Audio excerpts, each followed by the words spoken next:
Muy buenas noches, sea usted bienvenido a otra emisión más de Nuevo Régimen. Estamos listos para llevarle al análisis y a la opinión temas trascendentales que todos los días impactan en el mundo entero. Así que, Javier Molina, como siempre, agradecida de permitirme acompañarte. Para nosotros es un placer tenerte en Nuevo Régimen. Muy buenas noches, agradeciendo a todo el público que nos está viendo a través de la señal del 26.1 de alta definición.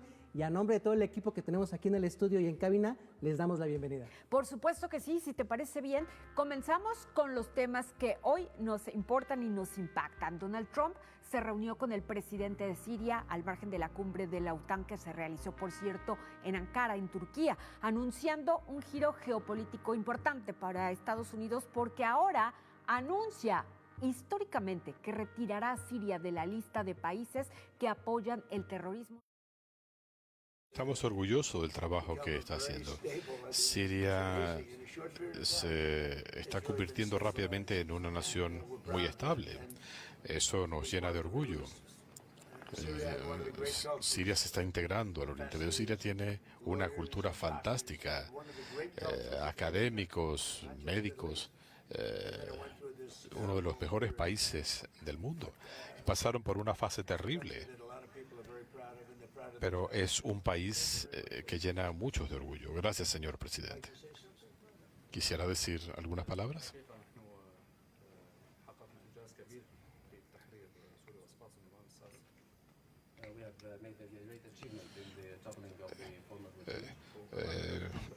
Hemos logrado mucho después del derrocamiento del régimen anterior.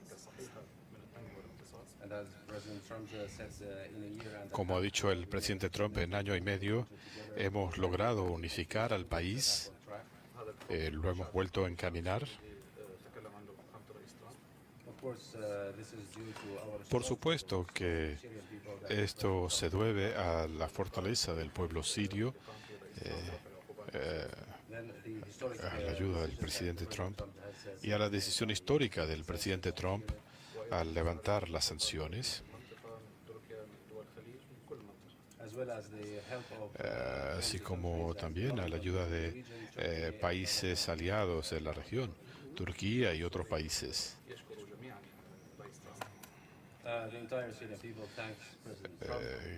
El pueblo sirio le agradece al presidente Trump. Gracias. Si Siria sale de esta lista de estados patrocinadores del terrorismo, como se encontraba ubicada, traerá beneficios para esta nación, tanto financieros como diplomáticos. Estaríamos hablando de que Siria ya podría acceder a recursos financieros internacionales que le permitirían su reconstrucción.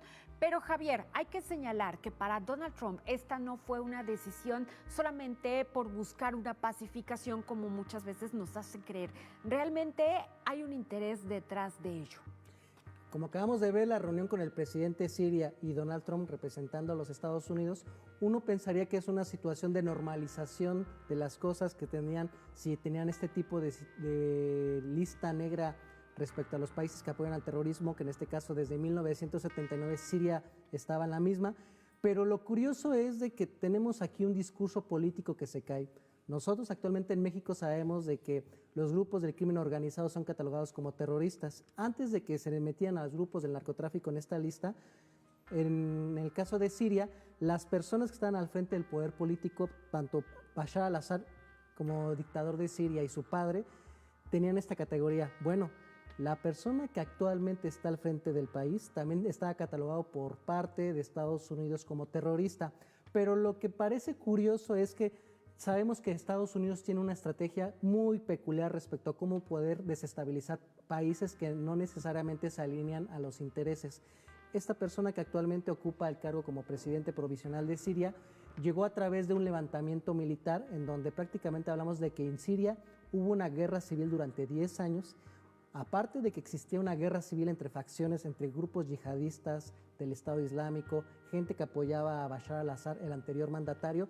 También había un conflicto de manera indirecta entre potencias, es decir, un bando apoyaba a Estados Unidos, otro Turquía, otro Rusia, otro Francia. Entonces Siria tiene una situación muy compleja y es importante hacer el señalamiento porque el presidente actualmente se llama al-Shara, pero anteriormente su nombre de guerra era Abu Mohamed al-Hani. Este nombre era el título que tenía como máximo líder de una de las facciones de Al-Qaeda, que después se llamó Hayat al-Sham o HTS, que era un grupo fundamentalista que es oficialmente catalogado como grupo terrorista por parte de Estados Unidos desde que Al-Qaeda está señalado como responsable de los ataques terroristas en contra de Estados Unidos el 11 de septiembre del año 2001. Entonces, ¿por qué se genera, Rox, una duda respecto a que este movimiento de grupos terroristas fue implantado por Estados Unidos? Pues el actual presidente al-Sharra, su padre fue asesor político y académico de las dos personas Assad que gobernaron durante prácticamente 40 años Siria. Su hermano fue directivo importante de Pepsi en Irán y está vinculado también con ciertos grupos que en su momento se sabían que al interior de los grupos terroristas de las facciones que operan en Siria le suministraban información a Estados Unidos cuando estaban negadas a participar. Entonces, aquí tenemos una clara disposición geopolítica de Estados Unidos de que cuando un grupo terrorista se somete a los intereses de Estados Unidos y de sus capitales, pueden borrarlo de la lista de estados considerados como promotores del terrorismo. Y otra parte importante, al-Sharra también ya está siendo contemplado para que se le quite de la misma. Entonces, hablamos de una persona que ha sido señalada por crímenes de guerra, por destrucción de patrimonio cultural de la humanidad y sobre todo por ser miembro de uno de los grupos que infligió el ataque terrorista más grande que ha tenido Estados Unidos, que es el de las Torres Gemelas. Por supuesto, mira, y ahora hay que dejar muy en claro, el interés que tiene Donald Trump, desde luego, no son sencillamente acuerdos, como decíamos, por paz, sino por conveniencia y por utilidad. ¿Y a qué me refiero con ello? Siria es un paso estratégico para unir Líbano con Irak y con ello que llegue armamento entre ambas naciones. Hay que recordar que Irak es uno de los máximos enemigos de Estados Unidos, que actualmente se encuentran en guerra. Si Estados Unidos logra ganarse a Siria, cerrarían el paso precisamente a la entrada de armamento y con ello podría limitar mucho lo que está sucediendo en Medio Oriente y Estados Unidos poco a poco tener el máximo control. Por otra parte, Líbano, ¿por qué nos estamos refiriendo a este territorio? Recordemos que de este territorio se encuentra este partido paramilitar que es Hezbollah, que precisamente tiene un poderío sumamente fuerte en toda la zona de Medio Oriente. Lo que está tratando Donald Trump es de desestabilizar esta nación para permitir precisamente que Medio Oriente quede completamente debilitado y entonces ya nada más voltear el presidente de Estados Unidos a intereses económicos con otras naciones como China. Ya sentiría él que ya perdería el tiempo por estar cuidando o vigilando a estas naciones. Entonces, al ser un paso estratégico, al ser un puente terrestre, es el interés primario de los Estados Unidos en tener como amigo o como aliado a Siria. Este es un principio.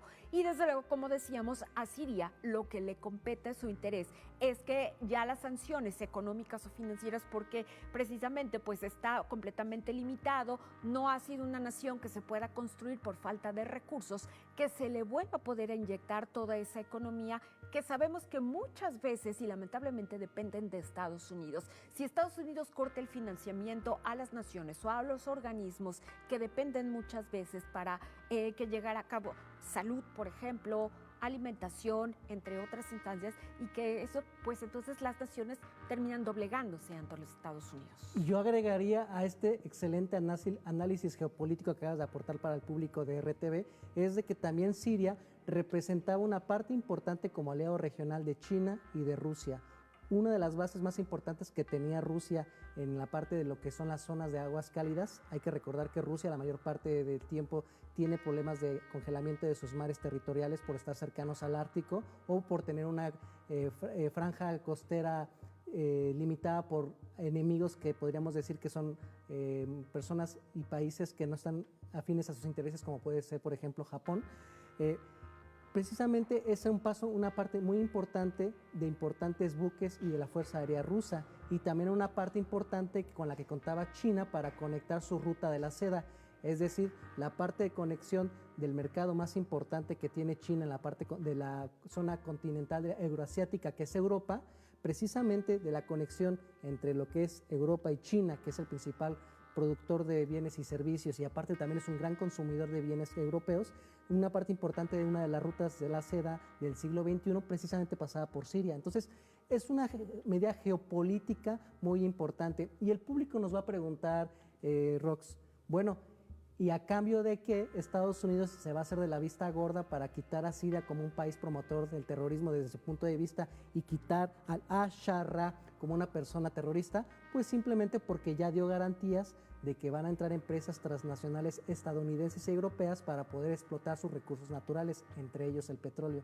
Entonces, cuando ya los fines económicos satisfacen los proyectos ambicionistas de Estados Unidos en términos geopolíticos y económicos, se puede borrar de lo que podríamos decir la imagen de que es un terrorista. Y sería importante que pudiéramos ver el cartel en donde vemos cómo Estados Unidos durante 10 años catalogó al presidente de Siria como terrorista. Aquí pueden ver público al presidente de Siria en su etapa cuando era terrorista.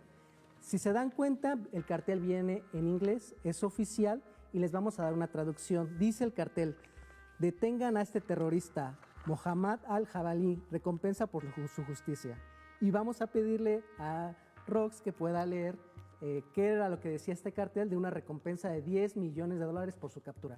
Así decía Mohammad, precisamente, dice también conocido como Abu Mohammad, pues lo que están pidiendo es una recompensa por la justicia, dice Washington D.C., Estados Unidos, se está pidiendo precisamente que, dice, ha llevado a cabo múltiples ataques terroristas en toda Siria, con frecuencia dirigidos contra civiles. El gobierno de Estados Unidos ofrece una recompensa de hasta $10 millones por información que conduzca a identificar o a localizar a Jawlani. Eso es lo que se está señalando y que además por años, porque él estuvo en las cárceles, incluso antes de que este cartel apareciera, con un gran historial terrorista en contra de los Estados Unidos. Así lo vemos cuando los intereses económicos y geopolíticos de Estados Unidos se ven beneficiados, sabemos de que podemos borrarlos de la lista de terroristas. Bueno, y así damos como finalizado este tema. ¿Y qué le parece si pasamos a otro no menos importante?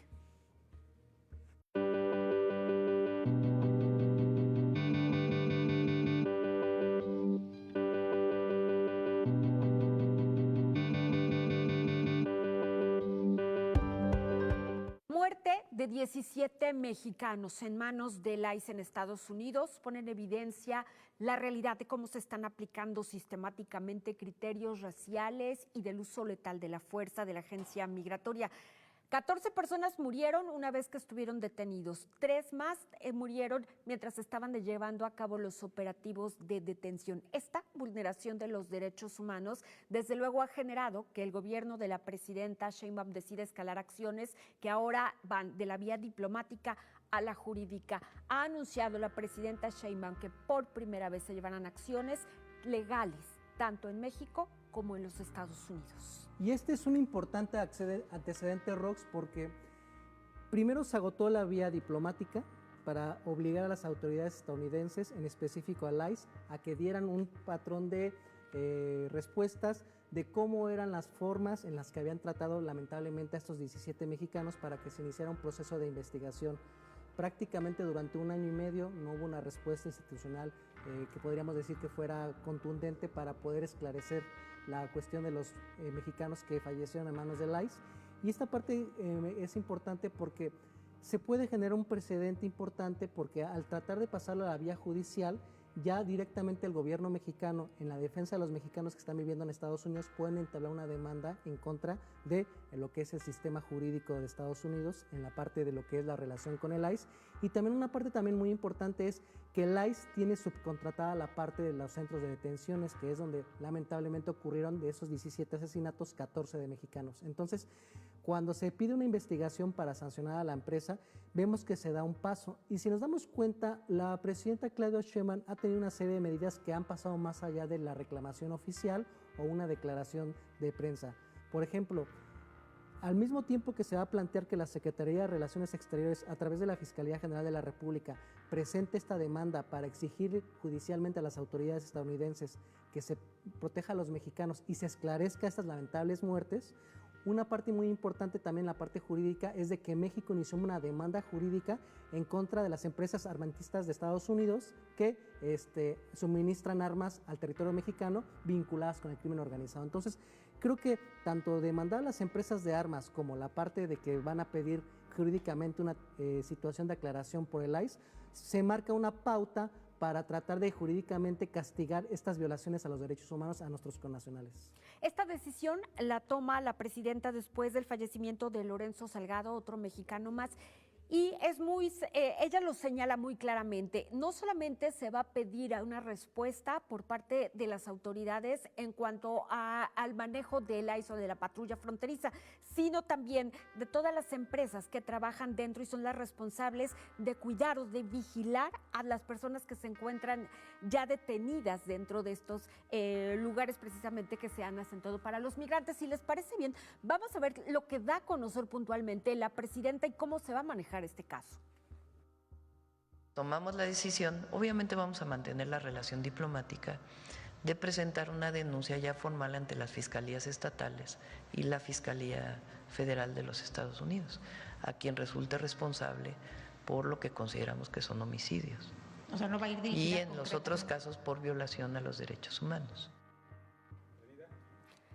Ahora hay que señalar que México no se quedará solo, también está pidiendo la intervención de instancias internacionales, como en el caso de la Corte Interamericana de los Derechos Humanos, para que se garantice el respeto y el cuidado de todos nuestros connacionales una vez que hayan sido detenidos. Javier, que este paso es fundamental, es decir, ya son acciones que están pasando y que sí pueden repercutir, finalmente en las relaciones diplomáticas entre ambas naciones, pero que ya no se puede permitir más que se vulneren los derechos de los mexicanos en Estados Unidos. Y no solamente la indignación que está organizando el gobierno de México para jurídicamente pedir aclaraciones y que se respeten los derechos de nuestros compatriotas en Estados Unidos, la situación social también en Estados Unidos está generando efervescencia porque se están empezando a organizar ciudadanos para protestar precisamente por el tipo de medidas fascistas violatorias de derechos humanos que con criterios raciales y en contra de las leyes nacionales de Estados Unidos están haciendo persecución en contra de mexicanos.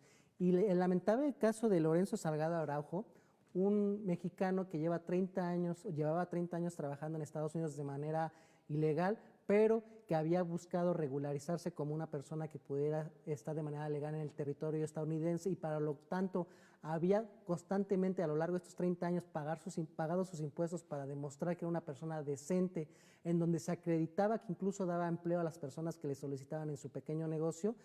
La situación de cómo fue detenido respecto a cómo fue el criterio que tuvo ICE para dispararle, porque argumentan ellos de que tenía los agentes del ICE el peligro de ser atropellados, cuando la situación es que se reporta que estaban buscando a 2 guatemaltecos y por el criterio racial empezaron la detención de la camioneta en donde iba Lorenzo con sus empleados. Él pasaba a recogerlos. Y la parte que es indignante, que posteriormente vamos a ver la declaración de su hijo después de lamentable fallecimiento de su padre, es de que una vez que hirieron a Lorenzo como chofer, lo bajaron de la unidad y todavía lo estaban esposando cuando él ya estaba herido. Y fue precisamente un ciudadano estadounidense quien grabó este hecho. Lorenzo Salgado Araujo fue un hombre humilde, fue un hombre que nomás quería trabajar y para dar mejor vida para su esposa, nuestra madre, y para mis hermanos. Él se levantaba cada mañana y hacía las mismas cosas cada día. Se levantaba, se vestía. Yo quiero que el mundo entero se recuerde de mi papá, que sepan de mi papá que fue un hombre honesto, humilde, trabajador, que él también dio oportunidades de trabajo a muchas personas. Había muchas instancias que gente venía a nuestra casa, tocaba la puerta para pedirle a mi papá la oportunidad de trabajar con él. Y sí, les dio mucha gente, muchos hombres la oportunidad para trabajar con él, para construir casas, para familias en Houston. Lorenzo Salgado Araujo, nacido marzo 3, 1974, en Tatlaya, Estado de México, en los Estados Unidos de México. Ya lo vieron público el lamentable video de la muerte de Lorenzo y las declaraciones de su hijo. Rox, es importante que los mexicanos que viven en Estados Unidos se empiecen a organizar, porque lamentablemente con el trumpismo político se está dando la tendencia de que estas agencias de migración están actuando con criterios raciales, están violando derechos y sobre todo una parte muy importante, no se le da un reconocimiento a la gran cantidad de mexicanos y latinoamericanos o extranjeros en general que contribuyen a la economía estadounidense, que contribuyen culturalmente y que se han sabido la gran mayoría integrar a lo que es a la sociedad norteamericana, el respeto a sus derechos y que han contribuido económicamente al país.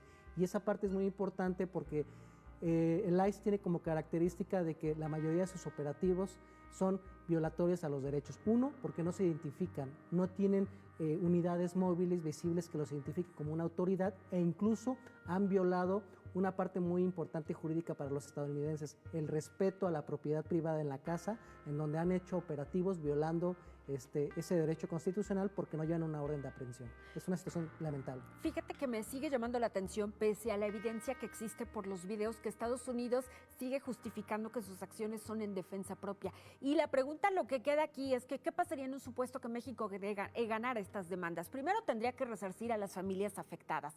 Después tendría que llevar ante la Corte y sujetar a un procedimiento legal a los agentes del ICE que cometieron precisamente esto. Lo obligaría a cambiar las leyes en cuanto a migración que tienen establecidas en Estados Unidos y desde luego en cuestión de estos lugares en donde tienen la detención de los migrantes, también tendrían que cambiar las formas internas de manejar y control precisamente.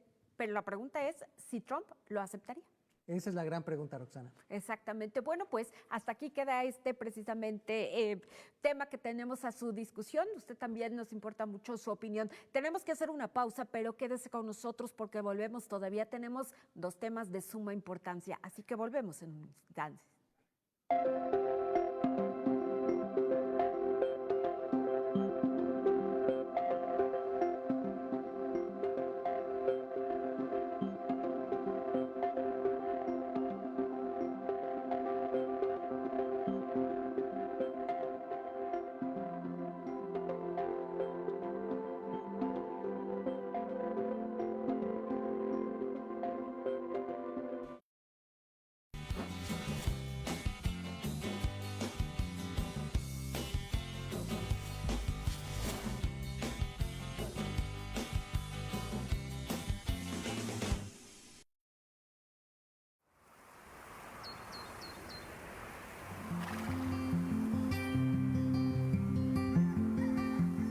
Los caballos, reconocidos por su nobleza y su profunda conexión emocional con el ser humano, son considerados compañeros que contribuyen al bienestar emocional. Su extinción en América ocurrió aproximadamente hace 10.000 años, pero fueron reintroducidos por los españoles en el siglo XVI. Facilitaron el desplazamiento más rápido. Fueron esenciales en conflictos bélicos, en el transporte de mercancías para el comercio y en el ámbito deportivo. Han sido fuente de inspiración para artistas desde la Edad de Piedra hasta el renombrado pintor inglés George Stubbs. Simbolizan la fuerza, la nobleza y, sobre todo, la libertad.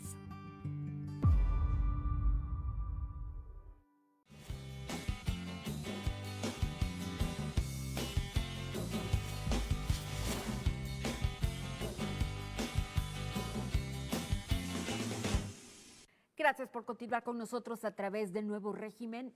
Morena, el partido político fundado por Andrés Manuel López Obrador, celebra 12 años de obtener su registro como institución partidista ante el entonces Instituto Nacional Electoral. Hay que recalcar que al año siguiente de haber apenas logrado su registro, es decir, en el año 2015, participó en sus primeras elecciones, que fueron unas elecciones intermedias.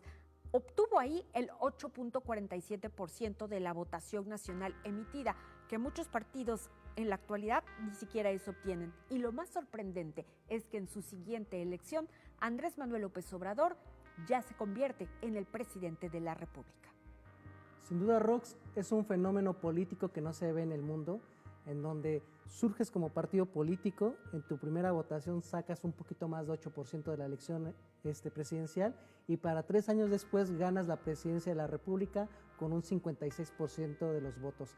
Eso creo que a nivel global marca un paradigma de cómo es el acceso al poder político y creo que lo que López Obrador cosechó en 3 años solamente es el reflejo de una estrategia política que durante 18 años fue cultivando respecto a organizar comités, hacer alianzas políticas regionales, municipales, estatales, tratar de sumar a lo que era su voto duro una cantidad más amplia de operadores políticos, de gente indecisa, de ciudadanos que a lo mejor no se sienten identificados partidistamente con Morena o con el PRI y el PAN y que definen su voto el día de la elección.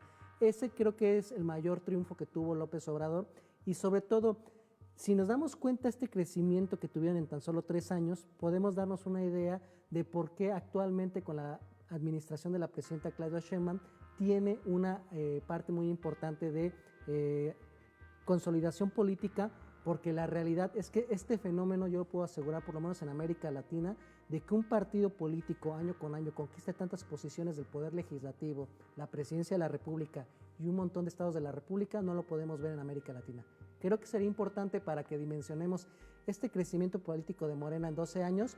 Vamos a pedir a la producción que nos puedan poner el primer mapa para ver.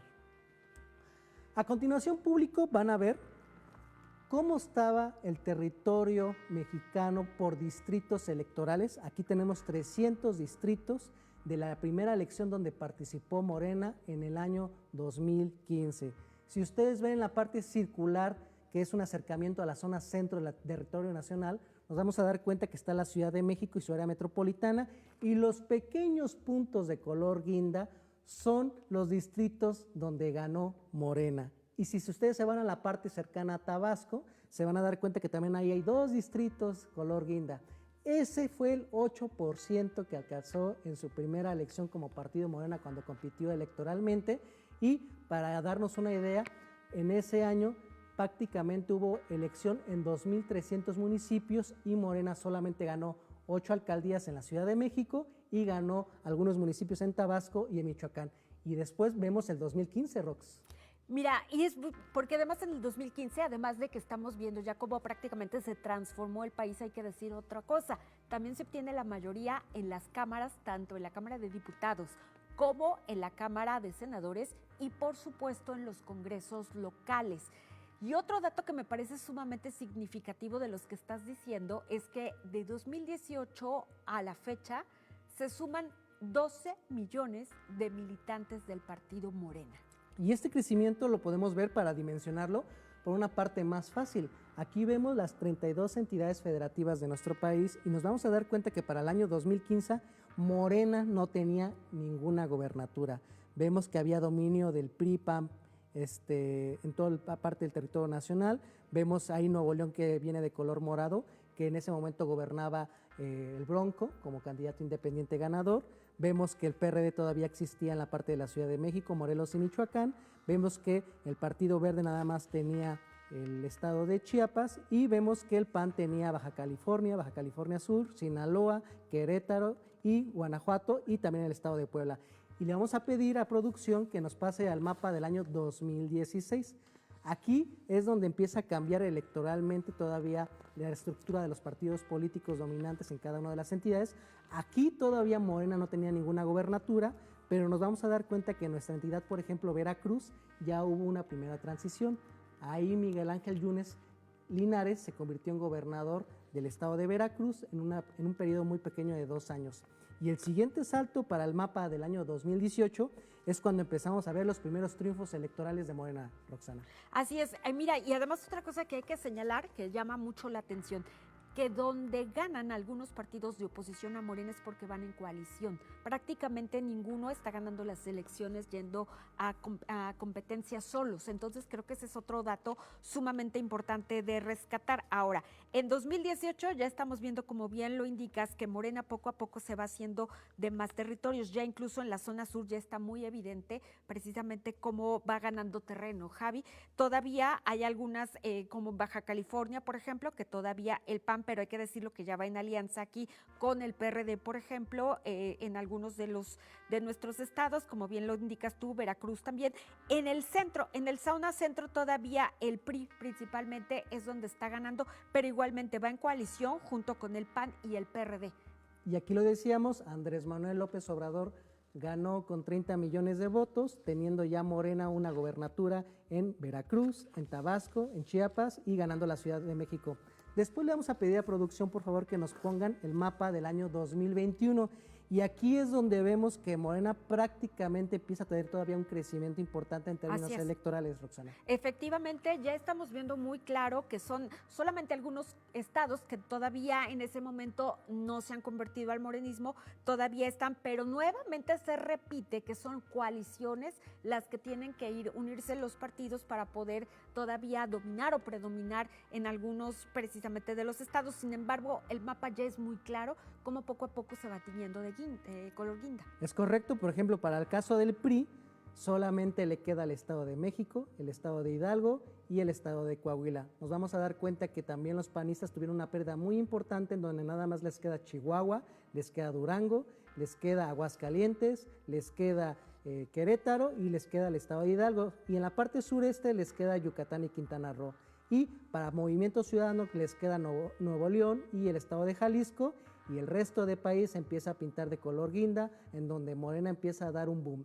Y le vamos a pedir a producción que pongamos el mapa correspondiente a las elecciones del año 2024, en donde la presidenta Claudia Sheinbaum volvió a ratificar el triunfo presidencial de Morena. Y es sumamente claro aquí porque prácticamente norte y sur se convierten en estados gobernados por Morena, y Zacatecas en este caso, que también en la zona centro se queda por Morena, y poco a poco solamente el PRI recupera 2 espacios y únicamente, y bueno, pues de ahí tenemos uno por Verde Ecologista, que hay que señalarlo, que va solo, pero es uno de los partidos aliados de Morena, que finalmente conservan territorio.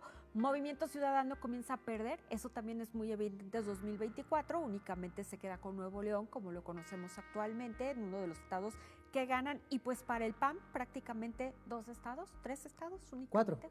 4 estados, exactamente. Tenemos Chihuahua, tenemos Aguascalientes, tenemos Querétaro y tenemos el estado de Guanajuato, y como lo mencionaba muy bien Roxana, el Partido Verde tiene San Luis Potosí, y yo lo he dicho en otras emisiones de Nuevo Régimen burlándome del PRI, el PRI prácticamente se convirtió en el Partido de la Laguna porque nada más tiene presencia en Coahuila y en Durango. Entonces, aquí vemos el crecimiento meteórico que ha tenido López Obrador, Claudia Sheinbaum, la dirigencia de Morena, como una forma en donde este proceso de crecimiento político no se había visto en otras partes de América Latina. Y la pregunta que tenemos para el siguiente proceso electoral, Roxana, el próximo 2027 es: ¿cuántos partidos políticos van a tener la capacidad de arrebatarle estados a Morena? Porque vamos a tener la competición en 19 entidades para cambiar gobernadores. Mira, yo me atreveré a decir y hablar un poco de los aciertos que está teniendo Morena, y que con ello, bueno, se valida precisamente en el número de votantes que están dando su confianza precisamente. Desde luego, mira, Morena ha reformado el 70% de artículos de la Constitución, y con ello temas tan trascendentales como cuáles. Primero, la reforma judicial, al que ahora los ciudadanos seamos los que tengamos la posibilidad de elegir quiénes serán los magistrados, los jueces, al reducir precisamente la cantidad de personas que trabajaban en el Poder Judicial y que había quedado demostrado que estaban inmiscuidos en situaciones completamente ilícitas. Entonces, creo que este es uno de los primeros aciertos. 2, la Guardia Nacional, crear esta, independizarla ya del Ejército, y que fuera una institución con mucha confiabilidad y certeza. Creo que ese es otro punto a favor. No me podría yo olvidar, y de un tema no menos importante, es la paridad que le ha dado y la importancia de que las mujeres ahora puedan tener acceso a otros cargos de representación que antes ni siquiera lo soñaban, desde luego lo soñábamos, y que se han impulsado, sí, la no violencia, por ejemplo, como decíamos, la igualdad sustantiva entre géneros. Creo que ese es otro impulso muy importante que tenemos que señalar entre las materias de las reformas que está haciendo Morena. Y creo que además, obviamente, tendríamos que señalar que ahora es obligatorio y que no podrán desaparecer todos los programas sociales en los que ahora las personas de la tercera edad, las becas para los estudiantes, las pensiones, se están volviendo obligatorias. Yo agregaría a esta excelente lista que nos acabas de compartir el aumento en promedio en 12 años de la 4T del 176% de la capacidad del salario mínimo frente a la inflación, los programas sociales que prácticamente llegan al 83% de los hogares mexicanos y una parte muy importante, el aumento de empleo que ha habido por todo el país por la atracción de inversión privada y las obras que se han hecho en todo el país correspondientes a tratar de reactivar la industria de la construcción. Datos importantes para poder entender este fenómeno de crecimiento que ha tenido Morena en 12 años. Exactamente, y bueno, pues este es momento de ir a nuestro cuarto tema de este día, así que importante, por supuesto, así que vamos a hablar de un tema que compete a Ricardo Salinas Pliego y las finanzas.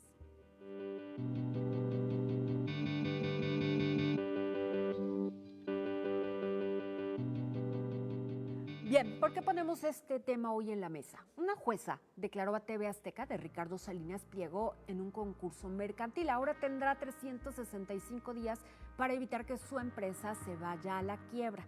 La decisión importa porque abre una etapa para negociar, sí, con los acreedores, que por cierto son alrededor de 600, y además de tratar de evitar la quiebra, lo que afecta directamente a la televisora, a sus acreedores, incluso a su administración.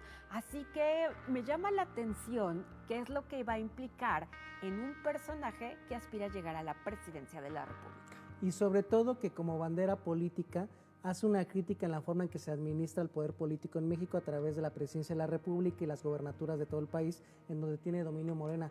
Pero él, como una persona que se vende como un empresario exitoso, tiene una situación de quiebra prácticamente en TV Azteca, en donde tú mencionabas muy bien, tiene 600 acreedores aquí en el país que le están exigiendo que pague, de los cuales 228 llevan un mes prácticamente que no les están haciendo el pago por los bienes y servicios que le dan a la empresa.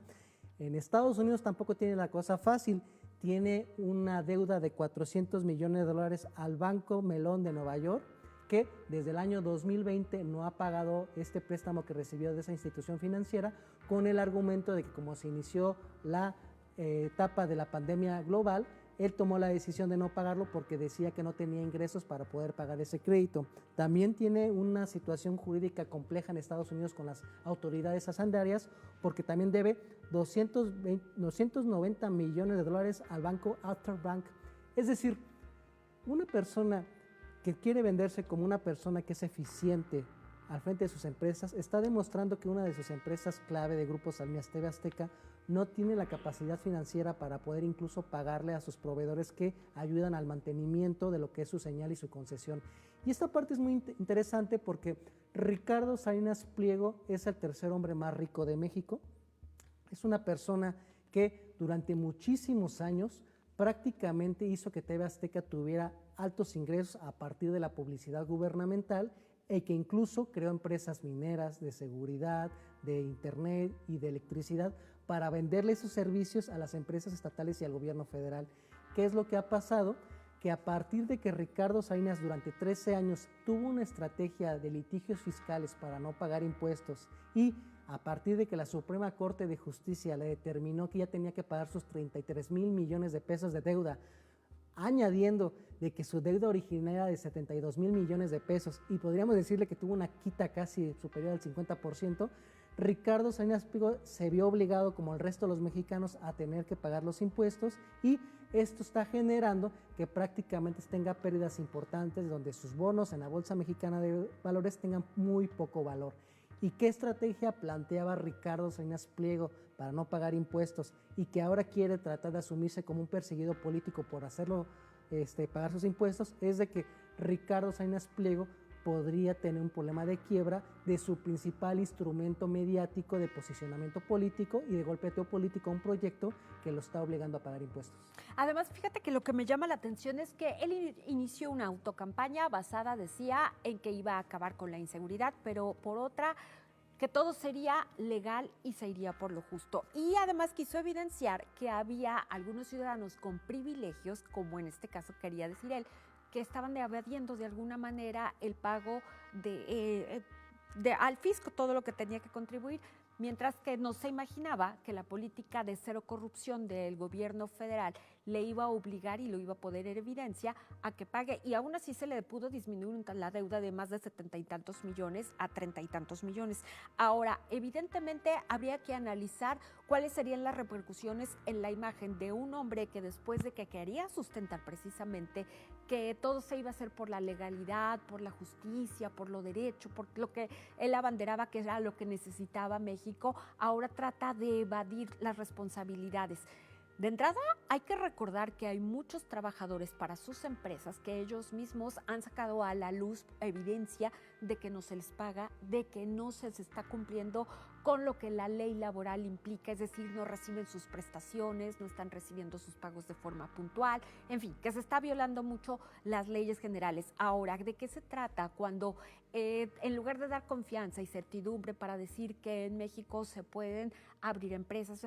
La pregunta es si nosotros confiaríamos en un hombre como él que está evadiendo responsabilidades para dejarle en manos un cargo político, Javi. Y sobre todo yo me sumaría a tu cuestionamiento, cuando esta persona se convirtió en la tercera persona más rica del país, fue producto, ya era rico, pero se volvió multimillonario a partir de la privatización de una empresa pública del Estado que era Imivisión. En 1993, a precio de ganga, para lo que ya había invertido el Estado mexicano en esta empresa pública de televisión, recibió de parte de Carlos Salinas de Gortari la concesión para más adelante lo que iba a ser su proyecto televisivo TV Azteca. Y aquí lo que tenemos que rescatar como ironía es de que uno de sus prestamistas lo acusa de que no le pagó un préstamo cercano a los 30 millones de dólares. Y le vamos a decir al público de Veracruz quién es. Resulta ser que el hermano incómodo de Carlos Salinas de Gortari, este pillo que estuvo al frente del poder político por el PRI, le prestó 30 millones de pesos a Ricardo Salinas Pliego, pero como fue encarcelado por Ernesto Zedillo, Ricardo Salinas Pliego se le hizo fácil no pagar y esta información casi no se sabe. Entonces tenemos a una persona que no le puede pagar a sus acreedores y el origen de la adquisición de TV Azteca fue por un préstamo que le hizo el hermano incómodo, Raúl Salinas de Gortari. Vamos a ver este fragmento de entrevista. Usted dice que esto lo han declarado ante autoridades ministeriales, que usted es un hombre de negocios, pero hay capítulos que llaman a la suspicacia y a la sospecha.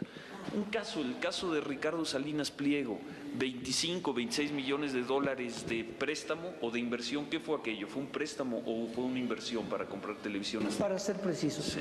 29.700.000 dólares de 1993. Sí.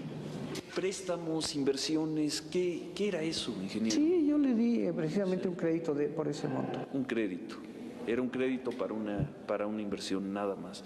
¿Por qué ocultarlo? ¿Por qué negarlo? Se negaba, se decía, tiene que aparecer la prensa. No creo que se haya ocultado, se supo desde el primer momento. Lo supieron ustedes, públicamente se supo, si no mal recuerdo, en 95, 96, y reitero, si no mal recuerdo. Bueno, desde luego todos los hombres de negocios hacen sus negocios de materia privada, pues son negocios privados. Ahora, le pregunto, bueno, usted habla de que había sido un financiamiento para que el señor comprara el canal. Me imagino que ese dinero se lo tuvo que haber pagado. ¿Ya se lo pagó? No me lo ha pagado, Ciro. No. Debe ser ya una barbaridad de dinero si se aplican intereses. Espero. Algún día, sí.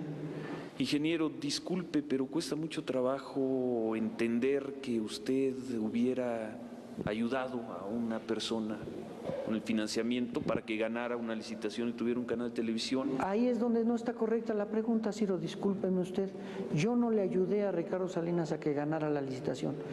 Primero él la ganó independientemente de mí y después él buscó entre un sinnúmero de gentes que él conocía quién pudiera aportar recursos y buscó a muchas gentes. Ya lo vieron público, esta entrevista que en su momento hizo CNI Canal 40, en este caso Ciro Gómez Leiva, en donde entrevistó a Raúl Salinas de Gortari desde la cárcel, en donde dice que le prestó casi 30 millones de dólares para lo que fue el pago de la concesión que su hermano Carlos Salinas de Gortari le dio cuando privatizó Imevisión. Este nivel de cinismo, Roxana, nos pone en entredicho una parte, creo, de lo que ha sido el discurso político de Ricardo Salinas Pliego de tratar de victimizarse. Ya vemos que tiene la tendencia de no pagar, de que trata de utilizar el poder político para el beneficio económico de sus empresas y de su fortuna personal. Y él tiene un discurso que ha machacado a lo largo de los últimos años, de que los gobernícolas no dejan progresar a la gente, de que los gobernícolas son una parte muy negativa para lo que es el florecimiento de nuevas empresas, pero precisamente Ricardo Salinas Pliego, a partir de la cercanía con el poder político, con los presidentes que tienen el control del Estado, con los miles de millones de dólares que se ha llevado en publicidad gubernamental en las administraciones del PRI y el PAN en el periodo neoliberal, hizo su fortuna. Vaya ironía, ¿no lo crees? Por supuesto que sí, fíjate que, mira, hay que señalar algo. El adeudo que tiene fiscal con el mercantil no es el mismo, son dos adeudos que sí hay que separar, que son sumamente importantes, pero mire, hay algo que hay que tomar en cuenta. Ya decía yo que tiene aspiraciones presidenciales, incluso el Partido Acción Nacional ha dicho que está dispuesto a abanderarlo en caso de que se lleve así. Sin embargo, con lo que no están contando es que el Congreso ha endurecido las leyes y las sanciones y ha sido muy claro actualmente para decir que una persona que tenga una deuda tan importante como en el caso de Salinas Pliego no podrá aspirar a ningún cargo público. Es decir, que aquí se le pondría un candado y podrían terminar sus aspiraciones precisamente a ser parte del próximo gobierno del 2030, Javi, con estas intenciones que tiene. Y bueno, esto sería un grave ejemplo precisamente a que ninguna persona puede evadir al fisco. Y es correcto, esta información hay que socializarla con la gente porque estamos hablando de una persona muy poderosa que aspira a la presidencia para el año 2030. Y bueno, pues lo que se ha dicho muchas veces, que los medios de comunicación son el cuarto poder, pero ya vemos que sí, pero quien la hace también la paga. Y con esto, pues prácticamente estamos terminando Nuevo Régimen, Javi. Roxana Luna, un placer tenerte en Nuevo Régimen y agradecer al público que nos viera. Al contrario, el placer es para nosotros, desde luego, que nos haya acompañado este día. Les recuerdo que el próximo lunes aquí estaremos listos para llevarle nuevamente uno de los temas o los temas más álgidos, más importantes y que todos los días transforman a Veracruz, México y al mundo entero. Así que va a ser un placer que nos acompañe en Nuevo Régimen con pues nuevos temas, como decimos. Nos vemos el próximo lunes. Por favor, síganos a través de la señal 26.1 de alta definición y en las redes sociales de Radio Televisión de Veracruz. Muchas gracias por su atención y compañía. Ya no nos resta más que pedirle que pase extraordinario fin de semana. Descanse.